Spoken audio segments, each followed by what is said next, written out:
வேலூர் மாவட்டம் திருமணிக்குன்றம் அருகே உள்ளது ரத்தினகிரி பாலமுருகன் கோயில். இக்கோயில் மிகவும் பிரசித்தி பெற்ற ஒரு பழமையான கோயிலாகும். இக்கோயில் 14ஆம் நூற்றாண்டில் கட்டப்பட்டது. ரத்னகிரி பாலமுருகன் கோயில் மலை உச்சியில் அமைந்துள்ளது. எங்கெல்லாம் குன்றுகள் உள்ளதோ அங்கெல்லாம் முருகன் கோயில் இருக்கும் என இந்து வேதங்கள் கூறுகின்றன. காலப்போக்கில் ஒரு சாதாரண மன அமைப்பானது பின்னர் கல் கோயிலாக மாற்றி அமைக்கப்பட்டது. 14வது நூற்றாண்டு புலவர் அருணகிரிநாதர் இந்த கோயிலில் ரத்தனகிரிவாழ் முருகனே, இளைய வாராமரர் பெருமாளே என்று பாடியுள்ளார். பல்லாண்டுகளுக்கு முன்பு முருகனின் தீவிர பக்தையான பெண் ஒருவர் நீண்ட வருடங்களாக குழந்தை பாக்கியமின்றி தவித்தார். தினசரி ரத்தினகிரியில் குடிகொண்டிருந்த முருகனை தரிசித்து தனக்கு குழந்தை வரம் தரும்படி மனமுருகி வேண்டி கடும் விரதம் மேற்கொண்டார்.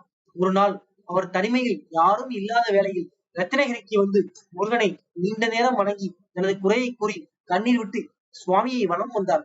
அப்போது அங்கு வந்த ஆடு மேய்க்கும் சிறுவன் ஒருவன் அவரிடம் அழுவதற்கான காரணத்தை கேட்க அவர் தனக்கு புத்திர வாக்கியம் இல்லாதை கூறி வருந்தினார்.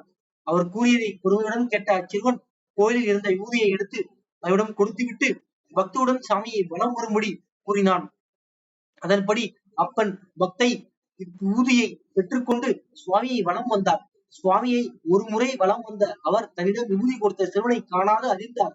இச்சம்பவம் நிகழ்ந்த சில தினங்களிலேயே அப்பன் கருவுற்றார்.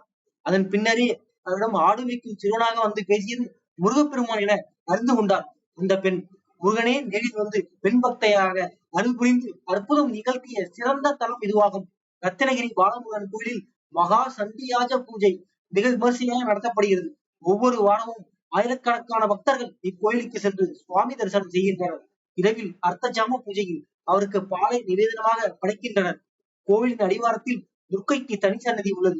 கீழிருந்து படிக்கட்டுகள் வழியாக சென்றால் மலை மேல் உள்ள முருகன் கோயிலை அடைந்து விடலாம். இத்தலத்தில் உள்ள முருகன் 4 கைகளுடன் ஆயுதங்கள் ஏந்தியபடி இடதுபுறம் நோக்கிய மயிலுடன் காட்சி தருகிறார். இந்த கோயிலில் சில ஆண்டுகளுக்கு முன்பு வரை ஒரு பழக்கம் என்றது. முறை பெண்ணும் முறை மாப்பிள்ளையும் பொங்கலுக்கு மறுநாள் இங்கே வருவர். தங்கள் அன்பை பரிமாறிக்கொள்ளும் வகையில் தாங்கள் கொண்டு வரும் பூக்களை மாப்பிள்ளைகள் தங்கள் வருங்கால மனைவிற்கு சூட்டுவர்.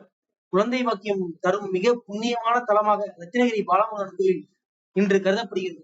இது போன்ற அற்புதமான தகவல்கள் நிரந்தரம் கிடைக்க மறக்காம நம்ம தமிழ்கடவுள் யூடியூப் சேனல் சப்ஸ்கிரைப் பண்ணீங்க. நாளை இன்னொரு இடத்துல சந்திப்போம். நன்றி, வணக்கம்.